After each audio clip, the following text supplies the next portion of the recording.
many people here gathered in the center. That's really nice to see so many faces from all around Germany, Switzerland, Italy.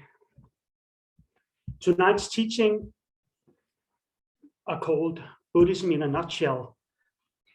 And it's a teaching that was made because they needed some teachings that was based on the entire gradual path to enlightenment, not being superficial, on the other hand, not being too exhausting.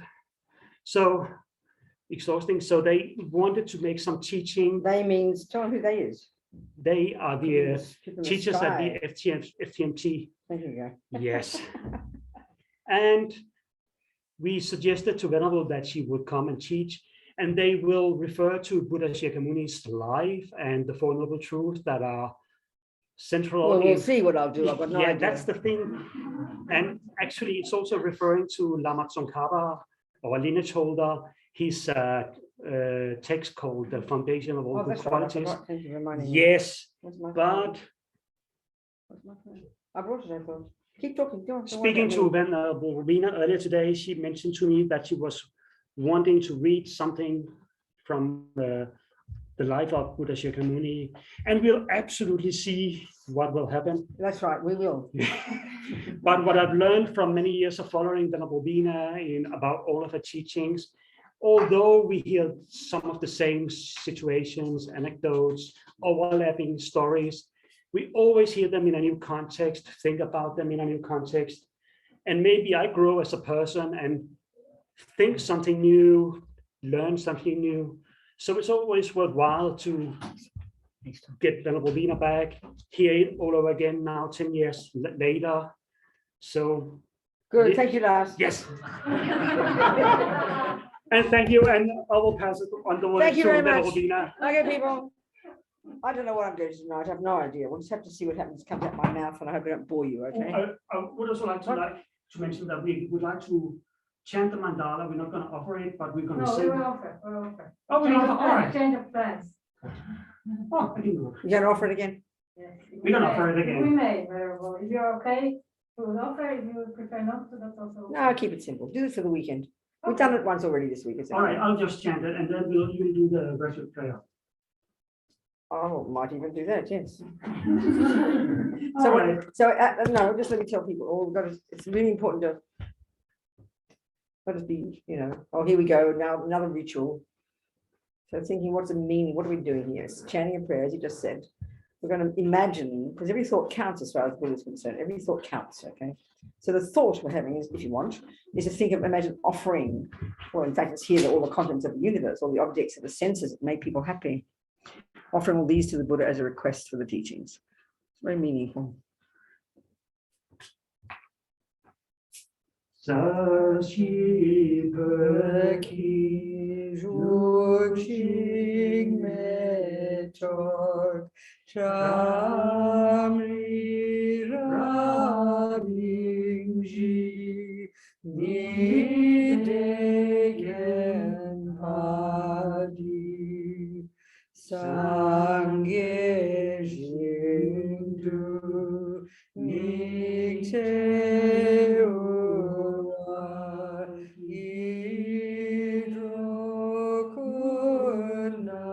Idrokunamdak Jingla Chapasho. That's enough, that's enough. And now just imagine Buddha happily receives our offering. Nidam Guru Ratna Mandala Kam Niyatayami. Okay.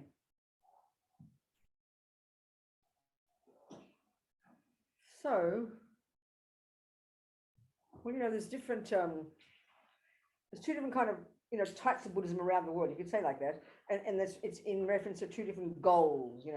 When they talk about a path, we mightn't talk about that. If you study music, you don't say you're on a path to become Bach. Sounds very strange, doesn't it? But that's the meaning of this concept. It's an inner path, isn't it? An internal road you're going along that culminates in you becoming a musician. We can't understand the concept. We don't talk about it like that. So that's very much the approach here. And certainly the way, the way it's framed in the Tibetan Buddhist from the Tibetan Buddhist point of view. So, there's two main goals. So this is and it's in reference to this analogy I use all the time. I find it unbelievably helpful. They say a bird needs two wings. And this is a way of putting, this is a way of expressing the two goals, So the first one, there's a wisdom wing, and then there's the compassion wing, So if you accomplish this first goal, and this is known as achieving your own liberation from suffering and its causes, that's called nirvana in Tibet, in Sanskrit. The cessation, I think it means cessation of suffering and its causes. One way of framing the entire Buddhist path, is in terms of suffering and its causes and how to get rid of it. So if you finish that wing, you've achieved your own liberation. You're out of here. You're out of samsara. You're quit. Suffering is finished. And you have achieved this marvelous potential that Buddha is telling us, which is in the mind. This path is internal. You've completely removed from your mind all neuroses, all delusions, all ego, all grasping, all fears, all the nonsense, attachment and anger and low self-esteem and jealousy and anxiety, words we are intimately familiar with. So utterly familiar with that it sounds very odd to us to hear that you can get rid of them. In fact, it sounds shocking, That's the Buddha's view. So if you come to that wing, you're out of here. You've achieved your own nirvana. You're finished. But you can do that. You can accomplish the second wing, which is where you enter into the so-called Mahayana path, and you add this amazing extra path of added compassion and all the positive, virtuous qualities. And then the two of these culminate in your becoming a Buddha. So, okay, this is a language we're not familiar with. We've never heard these words before. It's weird. It's Sanskrit concepts. Blah, blah. So a key thing I think is important, that if something's valid, whether it came out of somebody's mind 10,000 years ago or yesterday, if it's valid, then we have to be able to express it, in our terms. So of course, Buddha was 2,500 years ago, and then Buddhism went about 1,000 years later, 700, in the year 700 or so, 800 or so, Buddhism then went off to Tibet. So clearly it's old, and it's not from our culture. It's not European. It doesn't go back to the Greeks, like our culture does. So the way of framing things is very different. But if it's valid, we have to be able to express it in terms of a reasonable to us, So if you're practicing Buddhism in Thailand or Burma, you'll be doing the wisdom wing. If you're practicing Buddhism in Japan or Taiwan or Tibet, you'd be doing both wings. You'd be doing you'd achieve your own liberation, and you would be able to be of benefit to others by practicing the second wing, roughly how they talk. And the combination of these two is the accomplishment of Buddha. Bud implies the eradication of all delusions, the first one, and Da implies the development of affection of all the virtues and goodness and positive qualities in our mind, which is the second one. It's a way of framing it. It's quite helpful.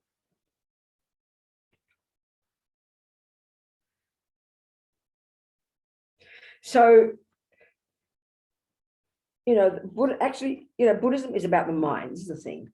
We mightn't think that. If we think in spiritual terms, in our modern culture, we don't think of the mind. We don't use the word psychology. We use the word spirit or soul. If we're Christians or Muslims, let's say. Buddha doesn't talk like that. He talks about the mind. That's his expertise. When we understand that, it's kind of encouraging, because when we hear the words they use, the Indians, the words they use, the Tibetans, the words they use, it's not how we frame things in our modern language. That's something I know when I first heard the teachings from Lama Zopa Rinpoche. In fact, it was June 1976. Buddhism had been, Westerners had been going to in Nepal and India since the Tibetans came out of exile in 1959. Westerners started meeting them, mostly initially Westerners. Started meeting them, Europeans, Australians, Americans, in Kathmandu, and in Kathmandu and also in India. Tibetans came into exile both in Kathmandu and India and Nepal. So when I first heard the teachings from Lama Zopa, it was actually in Australia, 1976, a few years after they met their first Western students, maybe 6 years later. I remember vividly, I had no idea what he was saying. I heard the English words, he spoke English. I heard the words, but I couldn't get my head around the concepts. It was like a language that was utterly foreign to me, I didn't know what to do with it. And that's natural, it's reasonable. I mean, you hear, the interesting thing about Tibet was, Buddhism kind of got there around the 7th century. Because it's so isolated, way on the other side of the Himalayas, and not many people went there, it stayed intact, and so when I first heard Lama Zopa, in a sense, you would say, even though he's speaking English, he talked exactly as he would have talked back in the 14th century. I mean, the Tibetan language actually was created, especially, they created the regular language, the philosophical language, and the honorific language, 3 separate languages. And they created the philosophical one, especially for Buddhism, was based on Sanskrit. So it hasn't changed, the concepts, the way of framing things. It's still, they talk like that. All the texts that they use are 14th century texts, 8th century texts, 9th century texts, and the Indian ones are much older than that. So there's something good about that, because it's stayed intact. It hasn't been kind of corrupted. But the trouble is when you plonk it in another culture, it is literally a foreign language. It's literally a foreign language. So we can learn all the we can learn all the Buddhist terms. Like you have faith in the 3 jewels, you take refuge, and you get enlightened, you achieve your own nirvana, you got the 4 noble truths, all these words, and they're all accurate words. But then often what happens is especially when it's religion, we just repeat them mindlessly. We don't make it real. We don't make it real. And that's why when I first heard these teachings from Lama Zopa, okay, the 1-month intensive course on the LamRim, the word you probably know if you've been to the center. It's a way of packaging the teachings in the 14th century from Tsongkhapa, our lineage Lama, as last said, or our patron saint, if you like. Lama Zopa's course was structured around that packaging. And I sat there. I mean, I knew there was something there for me, but I sat there, but it was quite difficult. Also, not to mention the fact that I'd been a radical lesbian separatist feminist, becoming politically active. First, before that, I'd been kind of a radical feminist, and before that, I'd been in kind of black kind of liberation politics, and before that, I'd been involved as a communist, and before that, I'd been involved as a hippie, and before that, I was a Catholic. So I went through this kind of internal evolution, looking for the way to see the world over about a period of 10 years. And it was I can't describe the culture shock it was to me. I mean, if anybody's been a bit of a political activist, coming to this arcane Tibetan Buddhist kind of framework, it just blew my mind. I didn't know what to do with it. It was so intense. Not to mention the fact that all the women were called ladies, and the women couldn't do anything because they were the ladies, and the men did everything, and the women sat behind the men and all that kind of business. I mean, it was an absolute, I can't describe the culture shock it was to me, but I knew there was something there, so I had to persevere. It was so intense, I cannot tell you. What happened was when Lama Yeshe would come along in the evenings and give a talk, I sighed with relief. I could not believe it was discussing the same thing. Somehow I always joke about Lama Yeshe. It was like he was born a hippie. He talked like a modern Western person. I don't know how he got it, because his English was completely chaotic, how kind of even learned our language. But it was immediate that I communicated, because he talked about it always at the level of the mind. He didn't discuss so much so-called philosophy, the Buddhist philosophical views, always in terms of your own life. And so it was immediately accessible, immediate. I think if Lama Yeshe hadn't been there, I don't think I'd connected. I don't think my mind was ready, It was very interesting.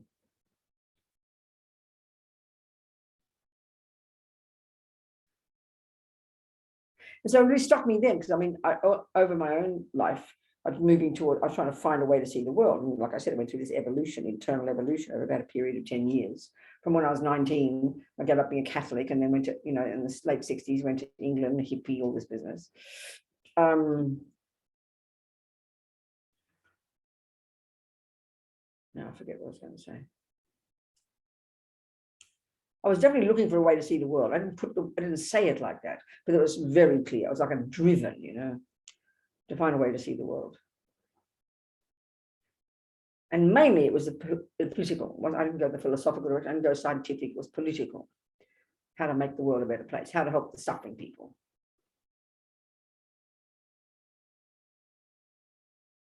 Which is why Lama Yeshe's words are so powerful.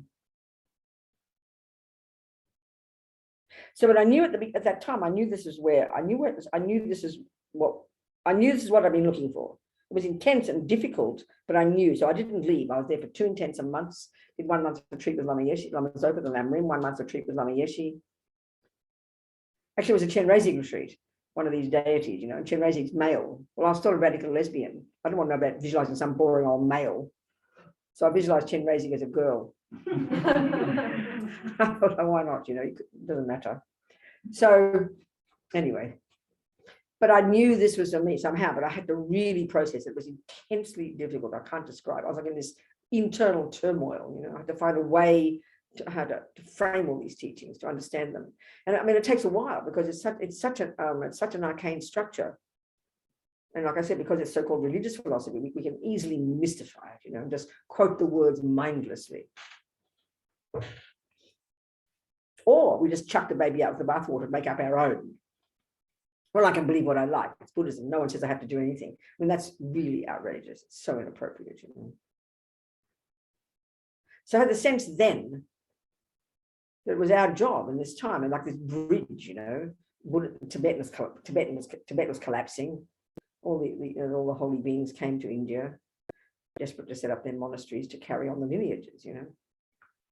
But I had the sense that it was our job. This is why it was so amazing that these two teachers spoke English. You know, it was extraordinarily kind of them. It was our job to bridge, you know, to be the bridge. So that means, of course, if you're trying to translate something into your own language, I mean, internally, you can't just pretend, you can't just say it intellectually. It's got to come from some experience. I'm not saying I've got any experience, but it's a slow process. You can't force it, you know.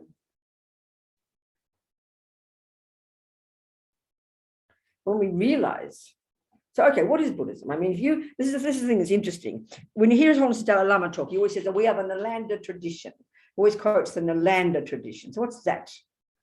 You know, you've got, so back in the 7th, 8th century, these great, you know, Padmasambhava, one of these great yogis, tantric yogis, went first to Tibet.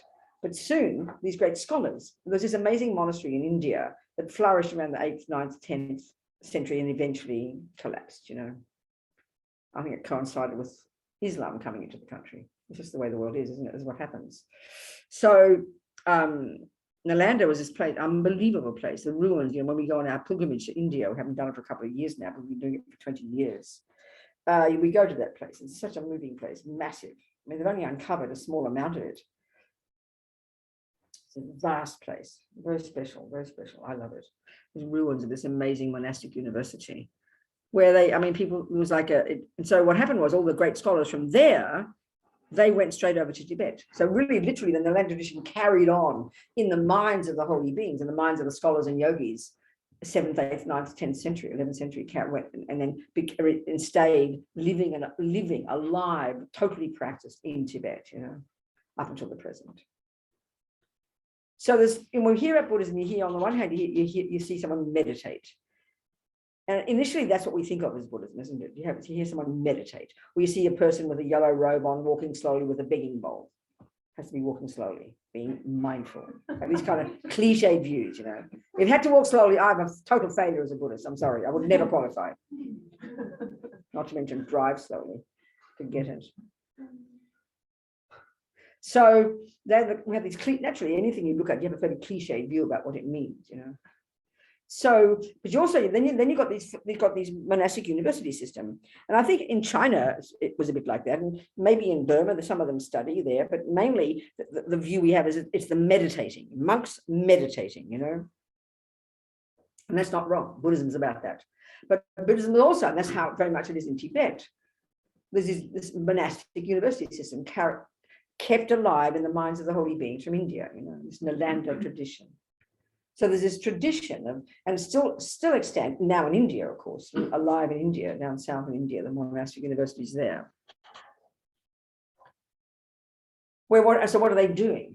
Well, this is the thing, they're studying the Buddhist views of the world. I mean, it sounds shocking to any scientist, but I'm going to say it. Buddhism actually is a I forget the terms they use. What are the words? It's not an answer to all. What's that term in science they talk about? Theory of everything. There's another one they even say. Another one. I can't remember it. It's a theory of everything. Now you think, excuse me, people get embarrassed. I beg your pardon, Robina. What are you talking about? But this is honestly, that's what it is. Buddhism. So when you're in these monastic universities, they study it. you know, it's about the mind. The goal is Buddha. The goal is to rid the mind of all the rubbish and get all the goodness. But along with that, you also, if you're studying seriously in this monastic university system, you're studying all the views about the physical universe. Of course, it's very different. They talk about the 4 elements, for goodness sake. I mean, Mr. Galileo talked like that. We modern people talk about a million other elements that we've got since then in modern science, isn't it? So it's a you know, intensive discussion about how things exist. If you want to, there's many ways of framing Buddhism. Okay, one is definitely in terms of it's a method of getting rid of suffering and its causes, and the opposite of, if you get rid of suffering, what have you got? It's the opposite. You've got happiness, isn't it? That sounds fairly appealing. We all want that. We definitely want that. That's clear. So you could say that definitely Buddhism is a method for stopping suffering and its causes and getting happiness.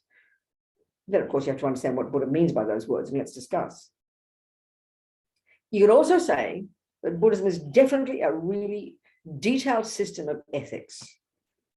And that's appealing in the world.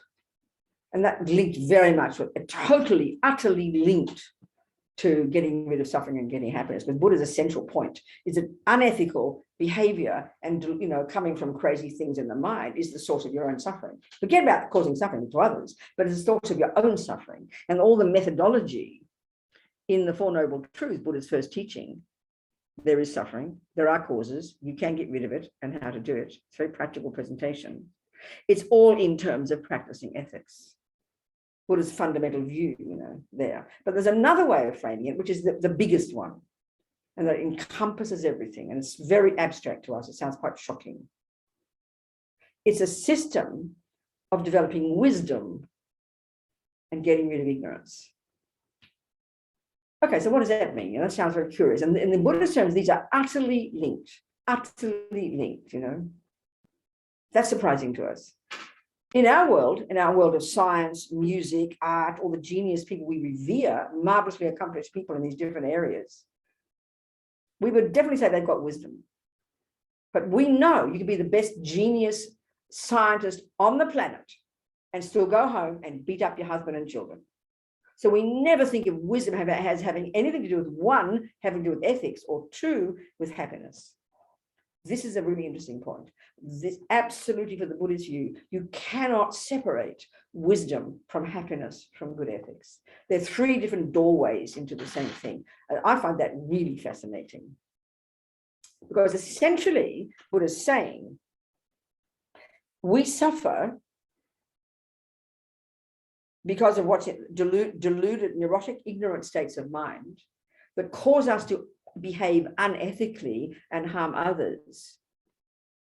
But we suffer fundamentally because of ignorance. There are deluded misconceptions in our mind. Tibetan's point here, it's interesting when they say mind. So ignorance is the starting point.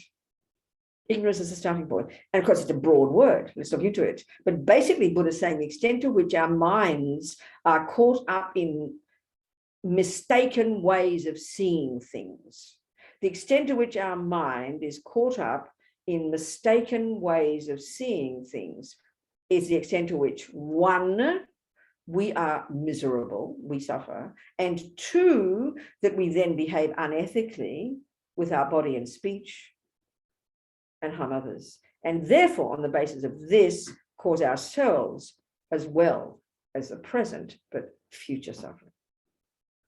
It all comes down to ignorance. So there are different ways of entering into the path, you know, different ways. They all come to the same thing. You cannot have ethics without happiness. Even just simply thinking in terms of happiness, the method for the Buddha of getting happiness is to become ethical.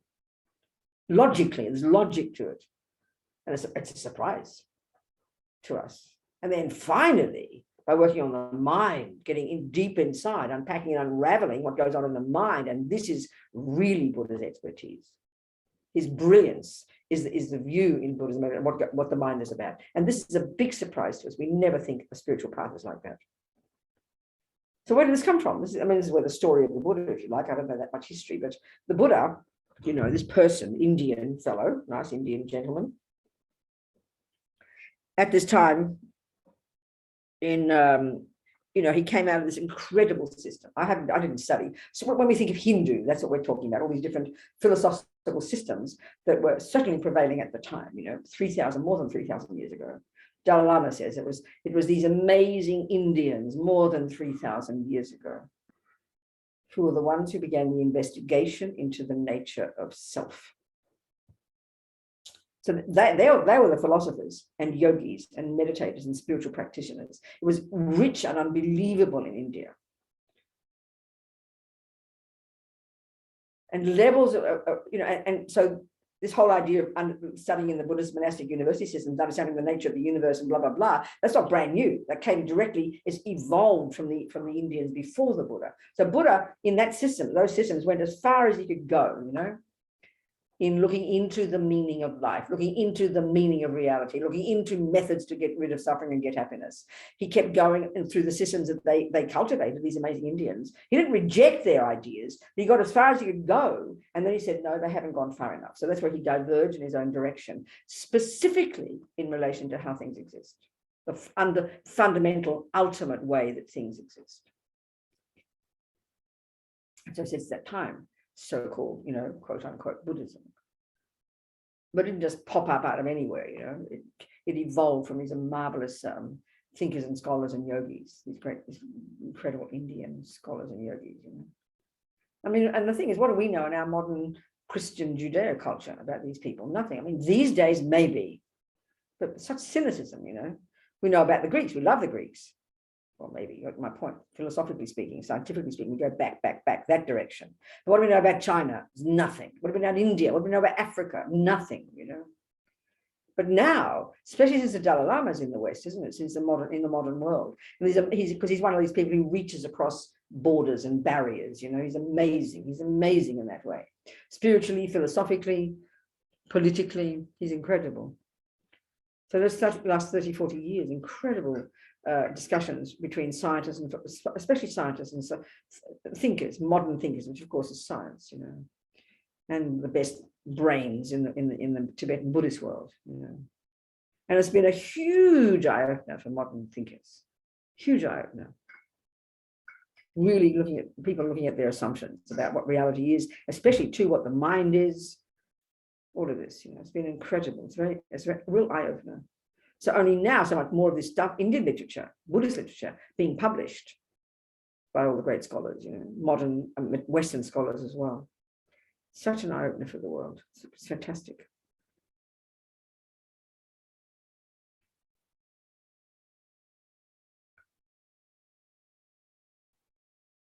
So when you read the stories of the Buddha, they're all written a bit like children's stories, and they're all kind of sweet and cute. It's like reading about Jesus, they're very sweet stories, Nothing wrong with that. When we go on our pilgrimage in India and Nepal, you came, didn't you? We'd always read from that story of Buddha, wouldn't we? Remember that story of the Buddha on the bus? You remember that? But I read the stories of the Buddha. You don't remember? Never mind. Tell the story. What? No.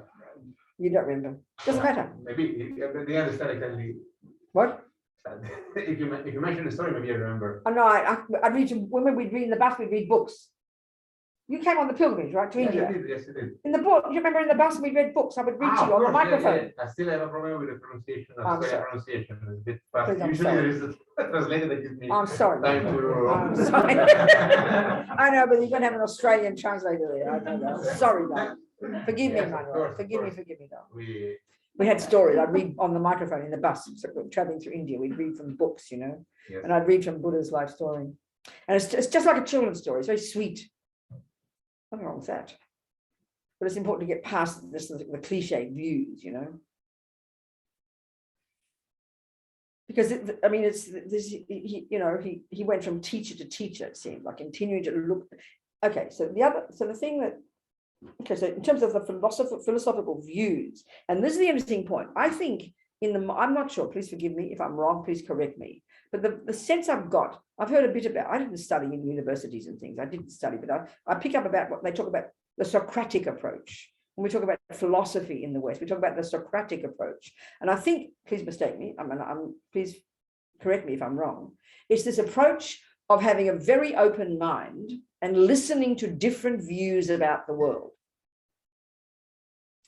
but never with the view that you'll come to find the truth. That sounds shocking, but having an open mind, but it's never ending. I mean, I find that the most depressing view I've ever heard in my whole life. What the name of God in heaven is the point of thinking about the meaning of something, but never coming to discover if it's true or not. But that's what we think about science, isn't it? We don't just listen to scientific views and, oh, 1 + 1, it's 3, is it? You don't prove it. You just think about it. What a bizarre idea. Of course you prove it. That's what we mean by science. If it's not proving something to be true, it's quite shocking, you know. So the Buddhist approach, of course, it's all about finding out what's true. But the trouble is when we're brought up in, say, Christian religion, I'm not criticizing, I love my Catholic upbringing. As soon as you discover that you think you found the truth, then we all have wars, you know. I mean, look at the number of Christians who fought each other. The Muslims who fight each other. They're never stopping, these Muslims, you know, the two big main things coming from the Middle East. Because I'm right, and as soon as you say, I found the truth, everybody else is wrong. So then you have a war. This is the problem, you know. So yes, it's marvelous to have an open mind. But if you're not going to look into whether 1 + 1 is 2 or not, don't waste your time. I mean, what's the point? And this is especially true in Buddhism, because if it's true that we suffer because our mind has got misconceptions about reality, then you would want to find what are the correct conceptions about reality, because you want to be happy. That's the Buddhist approach. So you have massive vested interest in wanting to find out what is true and what is not. But it's very scary to talk this way when it comes to religion. We get very nervous. Not when it comes to science. Well, this is a very interesting concept, you know. So, okay, then let's look at what Buddha says about these so-called misconceptions. What are the misconceptions in our minds that for the Buddha are why we suffer? Well, what's interesting is, you know, there's certain misconceptions in the mind that that have an emotional component. And this is where, I mean, we all talked often enough. If you've known me even for a month, you've heard me talk about, never stop talking about the mind. And then the Buddhist view of the mind is very specific, very detailed, very fascinating, coming from these amazing Indians more than 3,000 years ago, who delved into the mind internally, not the brain, the cognitive process itself. Because as we know, Buddha would say the mind is not physical. It's the word he uses for this internal process of thinking and feeling and emotions and unconscious and subconscious.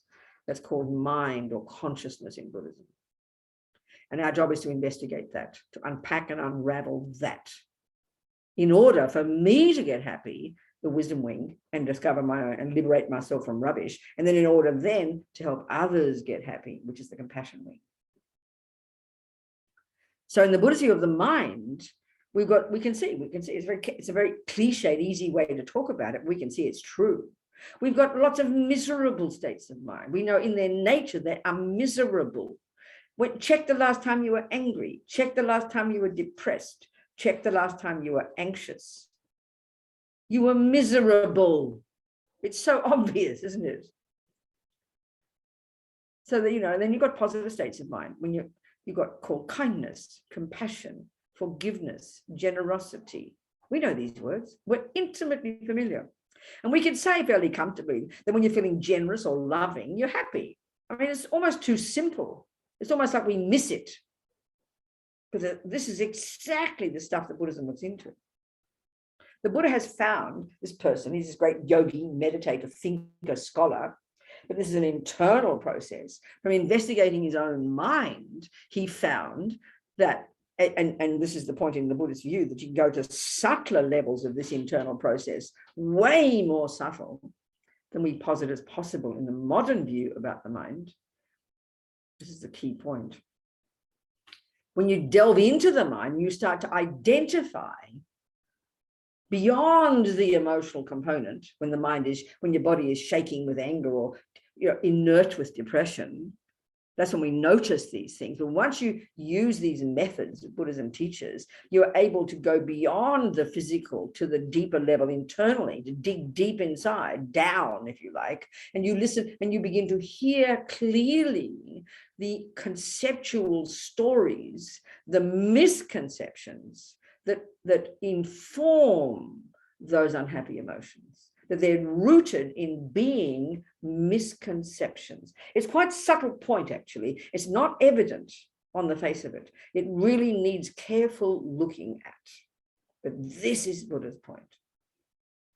In other words, anger, when we say angry, we think of a person shaking, spit coming out their mouth, eyes wide with shock. You know, we see the physical emotion of it, but that's just the tip of the iceberg. When you see a person depressed, inert in bed, can't move, we just see the physical. And that's our tragedy in the modern world. We don't have techniques, not in our psychology, not in our neuroscience. We don't have techniques coming from that system. Any techniques we do have come from Buddhism that we use now that enable us to dig deep inside, to go beyond the grosser level, the physicality, the shaking, the emotion, the shouting. This is the skill that Buddhism has, that we can use to unpack and unravel this inner chaos, to investigate the conceptual stories, the misconceptions deep in our bones that the Buddha would say we're holding so instinctively. We really have to look carefully and listen to them, and then to begin to comprehend how they are misconceptions. It's quite a subtle point. It's quite a subtle point, but this is what we have to learn to do if we're using the Buddha's skills. To identify the misconception that anger is, that attachment is, that anxiety is, that depression is, that arrogance is, that low self-esteem is, jealousy, all of these emotions as we refer to them.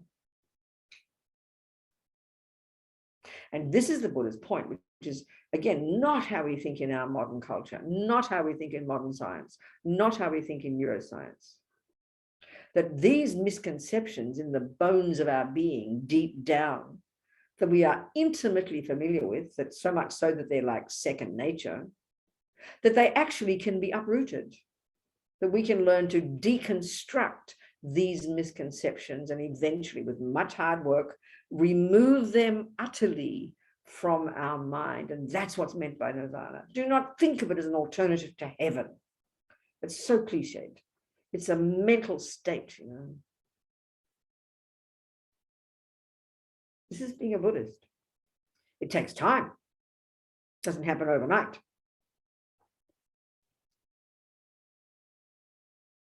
So these misconceptions, and we can see it, it's so evident, but we don't pay attention. They why me miserable. They why me miserable. They are why we are miserable. And then, of course, we see it. They are why we do things with our body and speech, the servants of our mind, to harm others. I mean, if a person lies, they're not a happy person. It's obvious. They're not out of compassion. You might sometimes. When you kill somebody, lie, steal, rape, murder, oh, that's the happy guy. You don't say that. It's very obvious they're miserable. It almost seems too cliche to say like that, but this is so true. Their mind is so caught up in these stories, and you know, like in their own mind. He did this and she this and they this. Why do you think there are wars and dramas? Look at two people fighting with each other, both with absolutely convinced views in their mind about what they think reality is. And they're screaming, and each one not listening to the other, whether it's two countries or two people. That's the function of these neurotic states of mind. They make each person miserable and they cause you to harm others. It's so obvious. But this is the whole way Buddhism, Buddhist psychology expresses it. It's like an eye-opener. It's sort of evident, but we don't join the dots. We don't really see it clearly like that.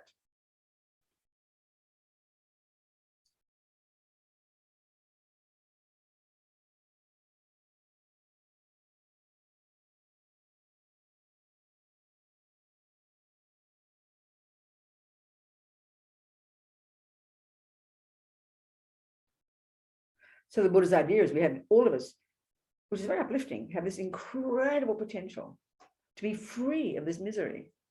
Eventually, you've got to do the work. You don't just take a pill. You don't just close your eyes and watch your breath and cross your fingers.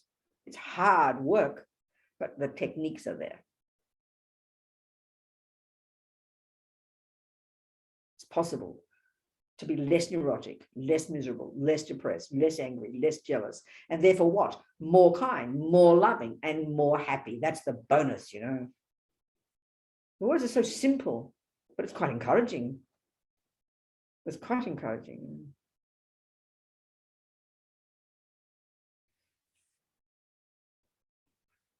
And in this, I mean, in this where we're talking here, in this very narrow framework, anybody could do this. A communist could do this. You don't need to be a Buddhist. You know, it's practical psychology. You have to identify what's in your own mind and own it and take responsibility for it. Anyone can do that. That's what's encouraging about it. But discover the truth of it yourself. That's why it's got zero to do with believing in something.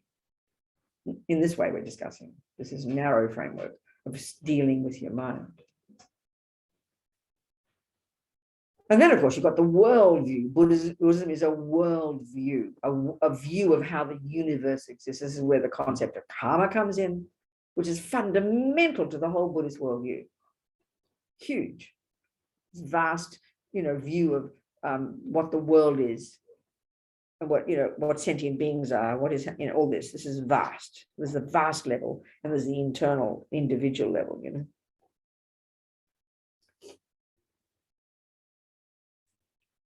I don't know, I'm just raving on. I'm so sorry. This is not what it says in the Buddhism in a Nutshell course notes. So I'm sorry to tell you. I don't want to read from the book. I don't want to read anything. Ask me some questions now. Come on. Ask me any old questions you like. People on Zoom as well. If you want to ask me a question, please go ahead. Anything at all. I mean, some of you have heard all this 1,000 times. I've heard it 1,000 times. I've said it 1,000 times. But every time I say it, I get a bit more. So thank you for the opportunity. Any questions, anybody? Come on. Anything at all? Yeah. I have a question to the two wings of Buddhism. Yeah. I don't know, maybe it sounds stupid, but is it even possible to have only the one wing? Like, of course you can. It's your decision. No, you can't have the compassion wing. That's an interesting point. Okay, it's a good point. Do you want to say something more? I jumped in. But you want to say it's not possible to have only the compassion wing. I see. No. That's a really good question. That's brilliant. Let's talk about that. You can definitely have the wisdom wing, because this is the other way. If we look at the framework, like I mentioned the term, as you might know, LamRim, this way of packaging all of Buddha's teachings. And the way of packaging the Buddha's teachings in this package is in terms of levels of you enter into, for like, if you're going to end up becoming a physicist, you start with simple junior school, then you go to high school, then you go to university, right? And then you go to postgraduate. Well, that's a really good way of framing this packaging. And the compassion wing is university level. So that's a really good point. Let's look at that. Because that's a huge point. The wisdom wing is all the first stages, is junior school and high school. It's all about you. It's all about knowing your own. Like I'm discussing right here, I'm discussing the wisdom wing. Totally only the wisdom wing. Okay. It's learning to unpack and unravel your own mind, have good ethics, control your behavior, don't harm others. All of that. That's all junior school and high school. If you accomplish that and you achieve your own nirvana, you're out of here. You'll still be a compassionate person, but the compassion wing is a whole nother level of engagement with others that's utterly based on success at the wisdom wing. So let me describe that. Let me look at that, because this is not the way we think about compassion in our culture. In other words, there are much more radical levels of compassion. Okay, so that's a really good point. Thank you. So, okay. All right, so okay, now we have to go into the Buddha's views now, the Four Noble Truths, all right? So the Four Noble Truths is this first teaching that he gave in a place called Deer Park, near a town called Sarnath or Varanasi in India. It's not far from, it used to be called, what's it called? What's the other word it used to be called? Varanasi, what was it called? Not Varanasi, near, what's that town where the big Ganges is? We go there every year. What is it called? It's called Varanasi, isn't it? And Benares used to be called Benares. That's right. So Sarnath is this town. There's a lot of Tibetans there now, and it's just near the place called Deer Park. This big park that was offered where people came and meditated and did things way back at the time of the Buddha. And after he got enlightened, quote unquote, after he achieved the two wings finally, after all his hard work, he then gave his first teaching there. And his teaching is the so-called Four Noble Truths. I mean, technically, the truths aren't noble. I think there's a term they use in Sanskrit, in Pali or Sanskrit, that is noble, a noble person. That's a term they use, a technical term for a person who's accomplished this job. Okay, so it's actually the four truths, the four facts for the noble ones, those who've realized it. Do you understand? That's really what it means. So this first fact is that there is suffering. So The second, that there are causes of it. The third, there is the how to say it? There is the possibility to be free of it. There is the existence of freedom from suffering. And 4, how to do it. Do you understand? So okay, this is all the wisdom wing. But if you want to practice the compassion wing, so compassion, we have to first work out what's the word compassion mean. Okay, let's define it. In Buddhist terms, compassion can be defined, bare bones starting point for compassion is it's a thought, a wish that someone not suffer. You see someone suffering, oh my goodness, look at that suffering. That's compassion. Okay.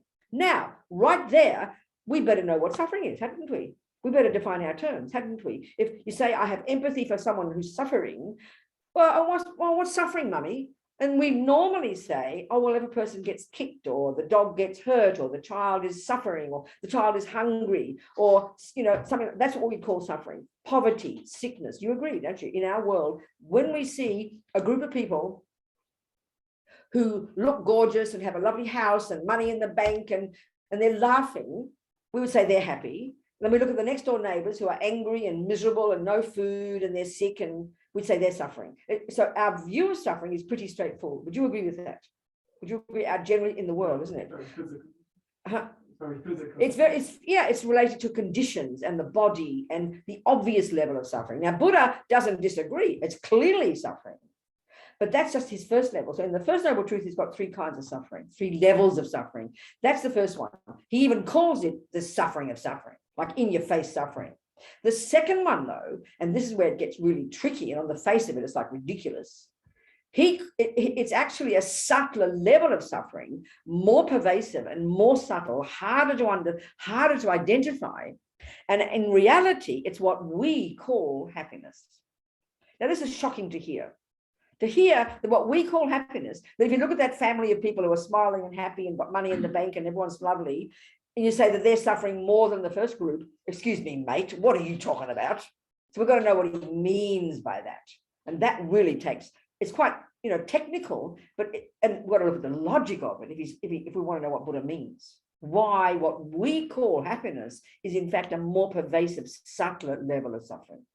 But not only that, he even talks about a more subtle level of suffering, which is actually extremely abstract for us. And even the label, all pervasive suffering. We've got to, in other words, to understand even just these 3 levels of suffering, we have to understand Buddha's philosophical view of the universe, because it's really quite profound. It's fascinating. We can't just, so when we hear the second one, as Lama Zopa says, when we hear that being happy, what we mean by happy is actually suffering. And we go, oh, well, and this is a cliched view of Buddhism. You've got to give up attachment and give up happiness. Oh, you mean I've got to give up my heart? I've got to give up my happiness? We think it's this becoming a miserable person because we don't understand properly what he's meaning, So we've got to look into it really carefully. So now, the second noble truth, second fact for the noble ones, this is where we really learn to know Buddha's view of the universe, to what is suffering and what are its causes. Therefore, by implication, what is happiness and what are its causes. This is where we really get to the nuts and bolts of his view of the universe. And this is where it becomes radically different, let's say, from other religious philosophical views, like all the philosophical views, the religious philosophical views that posit a creator. That's usually in what we mean by religion. If you're a Catholic, a Muslim, you believe in a creator. There's variations of that, as we know, over the centuries, but that's the usual view of religious philosophy, but not for the Buddha. So this is a radical difference for the Buddha. He is not a creator. He is, therefore, there's no concept of punishment and reward, which is how we think of religion.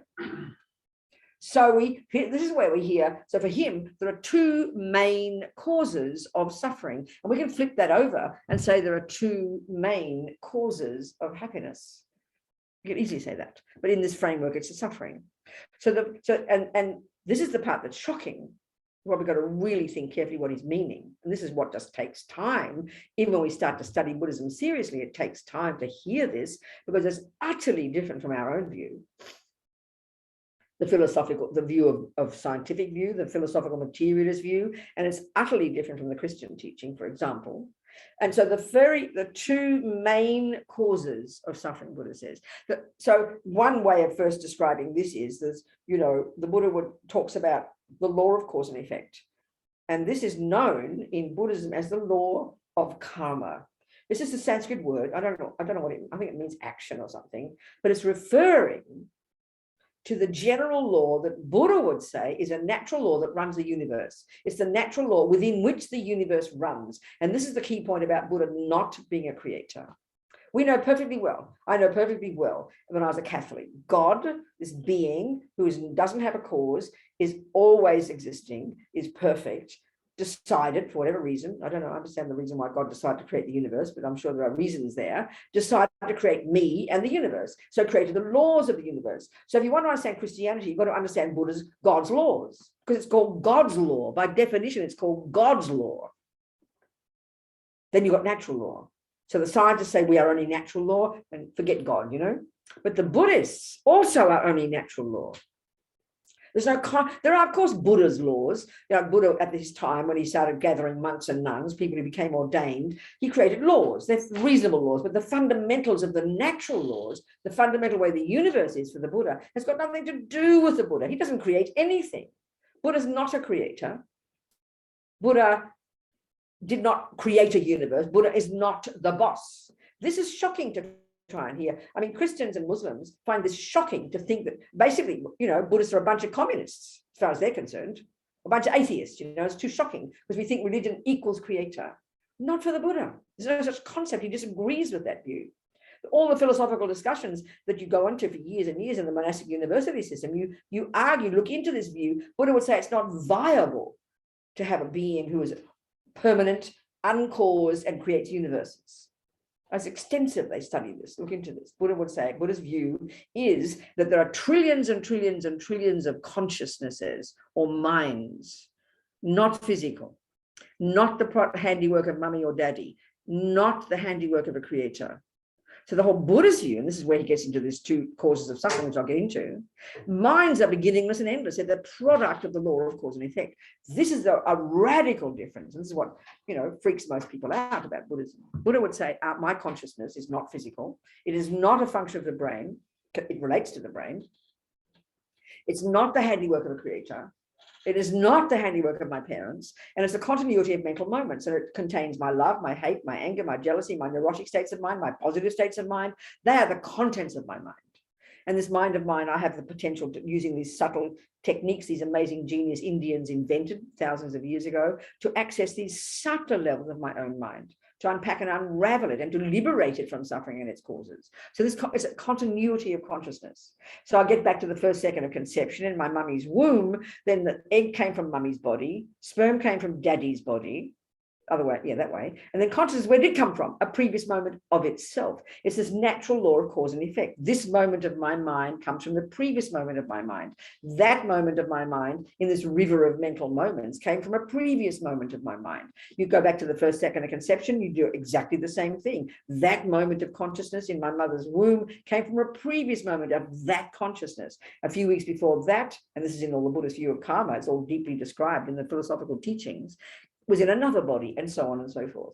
So this is the Buddha's view of the universe, billions of sentient beings, ants and dogs and humans, and many beings we can't see. All these Sem Chen, in Tibetan, a mind possessor. There are trillions of mind possessors. And our minds are beginningless, and the Buddha would say the Mahayana view is they're endless. Now this is like completely different view. If you're a Christian and you're a philosophical materialist, you at least agree on one point. You began in your mother's womb. And you know, you track yourself back to God or mummy or daddy. That's it. No, not for the Buddha. You track yourself back to yourself, your own continuity of mind. This is the radical difference in the Buddhist view. So now, the law that runs all these consciousnesses, the law, the natural law that Buddha did not create, he's not a creator. That's an absurd idea for the Buddha. He observed it.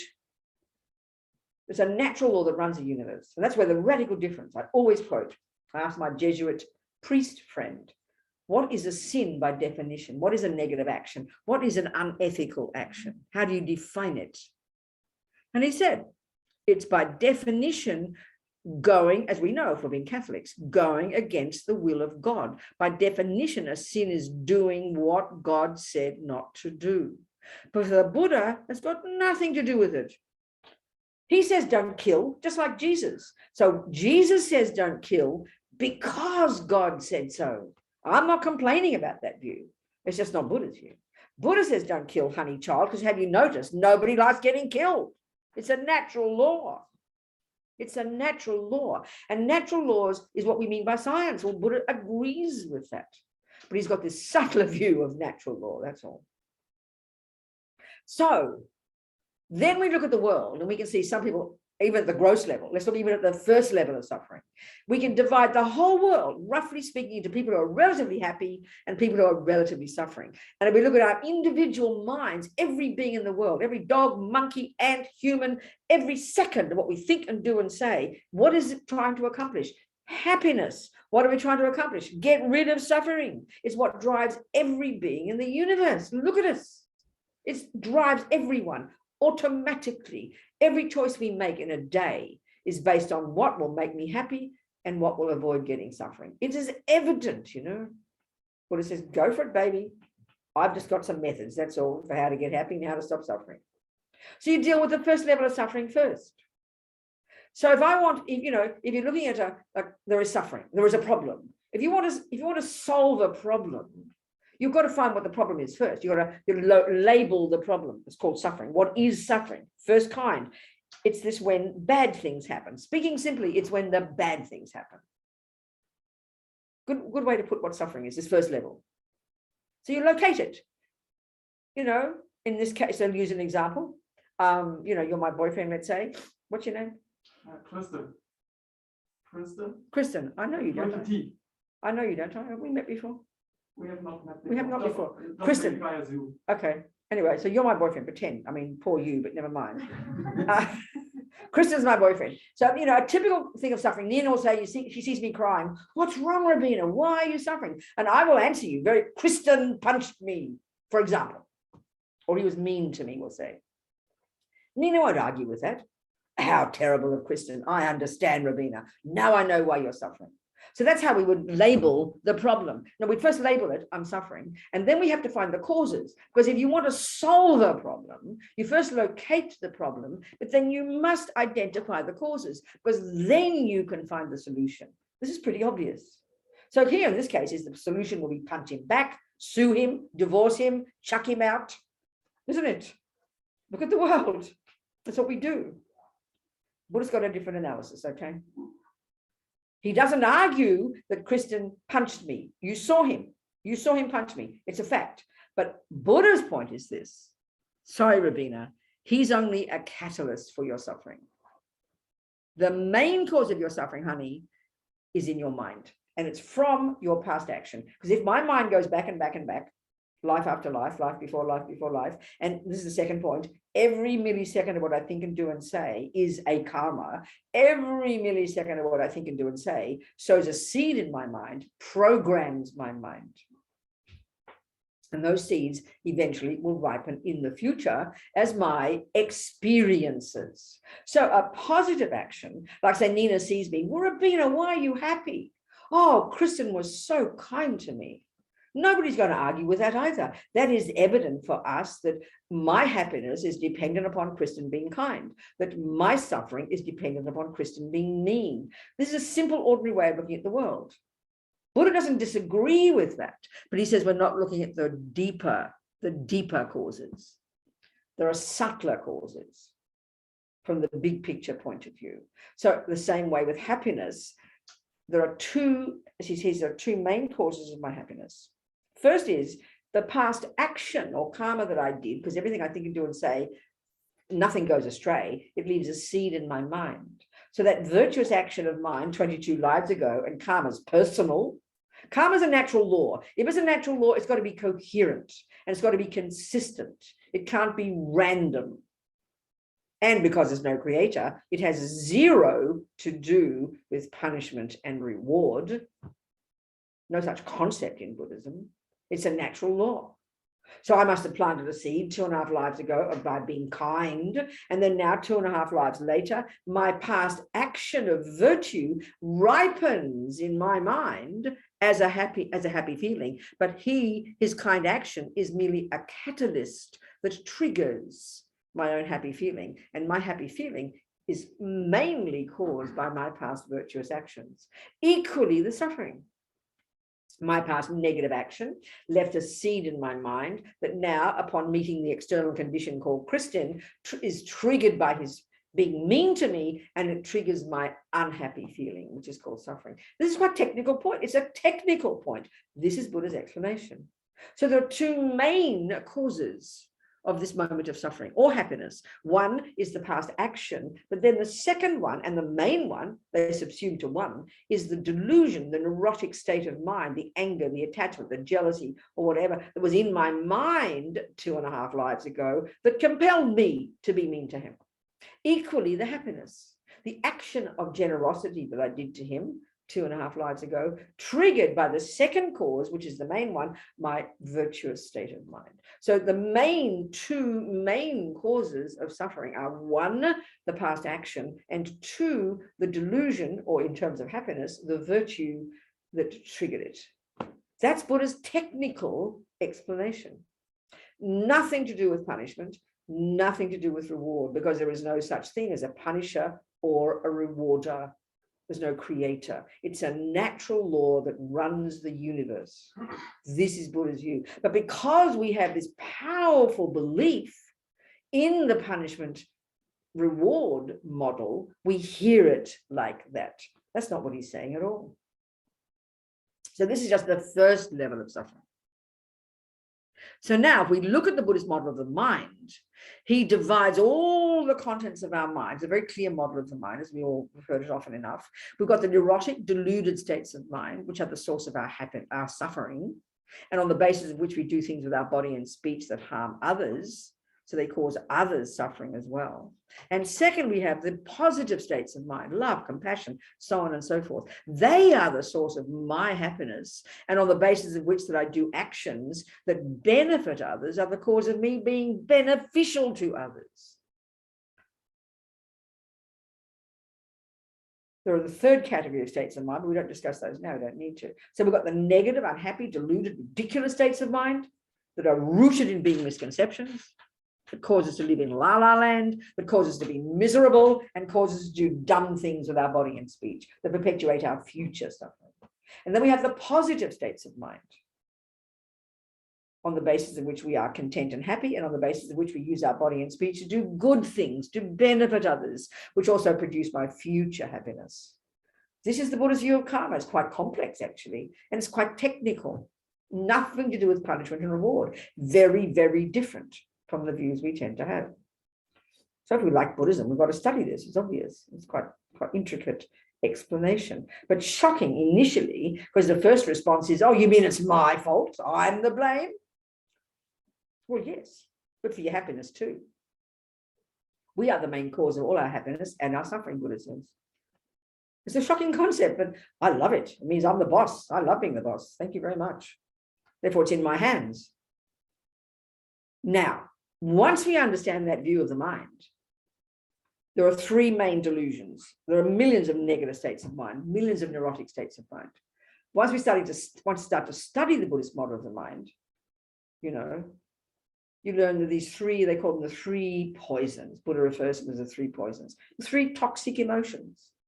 So the root one, as we all know, this is the root neurotic state of mind, the root most primordial misconception, known simply as this particular level of ignorance, which is a primordially mistaken, deep in the bones of our being, an ancient view, a mistaken view about the very nature of my own self.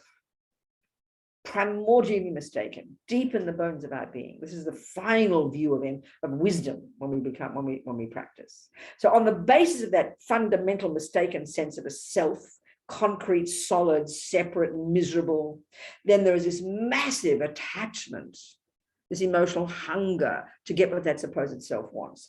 Effectively, in Buddhist view, in terms of the Four Noble Truths, attachment is the main cause of day-to-day suffering. And then on the basis of attachment not getting what it wants, aversion or anger. So effectively in daily life, we go between attachment and aversion like 1,000 times a day. So speaking very kind of harshly, but it's expressing it very clearly. So the suffering of suffering, the first level of suffering, is when the bad things happen. And a way of saying that is it's when attachment doesn't get what it wants. Attachment is this junkie inside us, primordially deep, this emotional hunger that craves every millisecond to only get the nice things. It's like this infant inside us that is desperate to only get everything to be lovely, minute by minute by minute. And the millisecond it doesn't get it, we have a panic attack. And that's anger, that's aversion, irritation, annoyance, frustration, upset, or even internally depression. They're intimately connected. Aversion is the response when attachment doesn't get what it wants.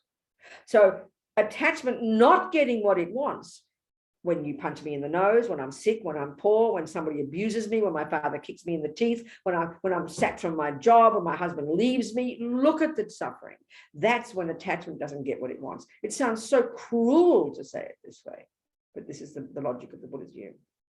This is why we suffer. That's the first kind of suffering.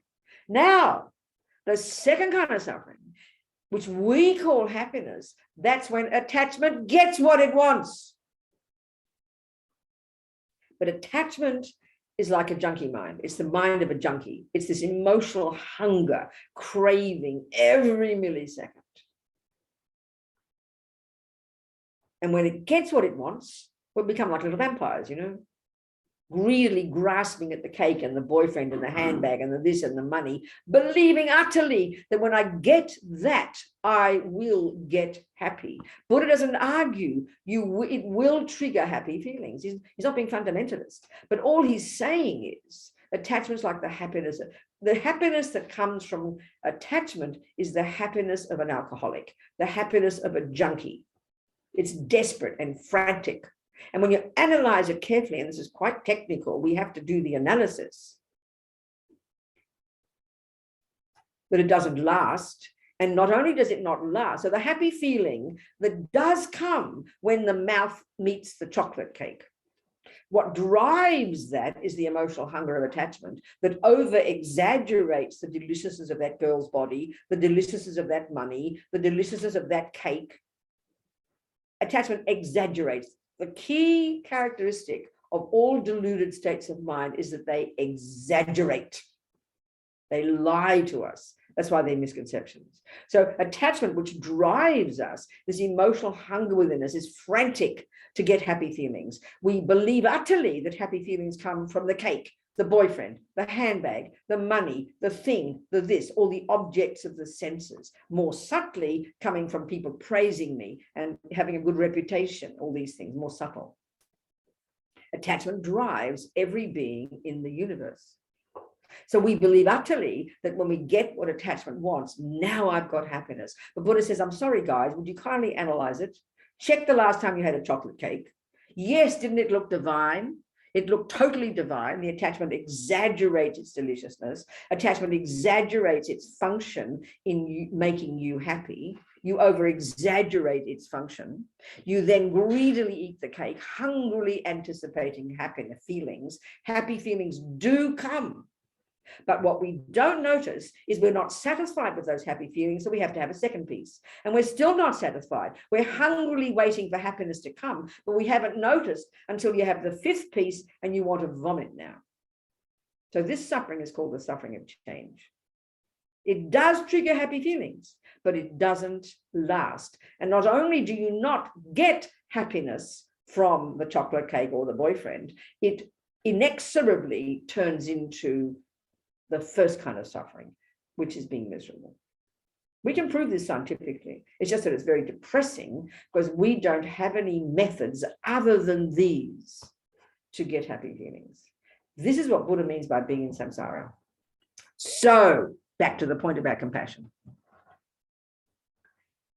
If the whole universe is like this, and we only have compassion for the first lot, it's because we haven't done the inner work. We haven't discovered our own suffering. We haven't discovered our own causes of suffering. Therefore, our own view of suffering is limited. Therefore, our compassion is limited.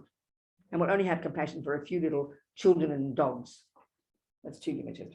So we've got to have this broader view of what suffering is, recognize it in yourself, be fed up with it and want to give it up. And that becomes the basis in the wisdom wing for genuine, powerful compassion for all beings. Does that answer your question? He looks doubtful. Okay. I just wonder if I imagine someone who's kind of, Sorry, what? if I imagine the person who has managed the wisdom wing, I imagine a person who's automatically also on the compassion side. No, I don't know what that means automatically. I don't understand your point. What do you have to explain yourself? Now, first of all, did you understand what I get, this analysis I gave you for the last 25 minutes? Yes. You did. Yes, thank you. The view of suffering we have is limited. And you only understand that by doing the wisdom wing. And that informs your compassion then. That's what I'm saying is the point. So then go on, what's your question based on that? If you've kind of done the wisdom wing, If you accomplish the wisdom wing, you've understood suffering. Unraveled all of your inner suffering, all of the workings. Yep, that's right. Then is it even possible not to automatically also be on the compassion? No, I get your point. It's okay, good. Now, again, brilliant question. A perfect question. Let me explain. Yes, I understand. Exactly. Yeah, if you've gotten rid of your delusions, if you rid the mind of delusions and you've realized emptiness, you've cut ego, you will be, first of all, you'll have such happiness, you won't believe it. You'll be blissfully, joyfully clear, but you will also have unbelievable compassion. You will have unbelievable love for sentient beings, no doubt. But if you're on that path, that means from countless lifetimes, your goal is to graduate at that point and get out of samsara. And that's your goal. So at some point in one life or other, when you've achieved your nirvana, you've got unbelievable compassion and love. There is no question. You're absolutely correct. Psychologically, absolutely correct. But the point is this, because your goal has been nirvana, your nirvana. Then when at the point in one life or other, you've accomplished that nirvana, when you die in that life, your bliss from your own nirvana overrides your love and compassion, and you zap into bliss and you won't come back. But if you're on the Mahayana path, the goal, and everybody, the all Buddhist teachings assert the bodhicitta path. When you have even achieved the similar nirvana, you could have achieved your own liberation, but your goal is to become a Buddha. So when you die, your bliss is overridden by your compassion. And you keep coming back, and then you enhance your compassion to the point where you achieve realization of emptiness. You then become first level bodhisattva. You can already manifest your mind in 100 bodies throughout the universe. Then the second bhumi of the bodhisattva path, and by the time you become a Buddha, you're manifesting in billions of bodies, in billions of universes for the sake of billions of sentient beings for billions of eons. That's big compassion. Are we communicating now? That was super clear. Very good, Chris. I'm so happy. Thank you. Perfect questions. What else, people? This is Buddhism in a nutshell, definitely. It sounds like science fiction, I agree. What else? Where's your friend? Him? Yes. From Spain. You dragged him from Spain. Oh, you're from here. Oh, you're from here. Okay. Was this too weird what you're hearing? No, A bit. actually, I'm a little bit familiar to Oh, are you? the law, Okay. the Okay. law and cause and effect. Oh, well, there you go. Yeah, I like your t-shirt. sounds I like your t-shirt. Very good. Local as good optimist. as today. Well done. It's a good t-shirt. He produced it. Oh, well done. Congratulations. That's a good one. We should have it here. Look at that. Local optimist. Well done. What's your name?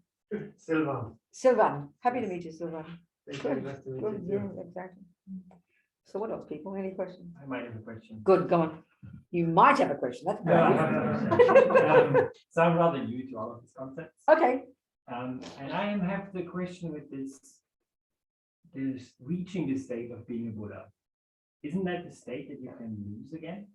Okay, that's a good question. There are different stages of development, and at a certain stage, you can't fall back.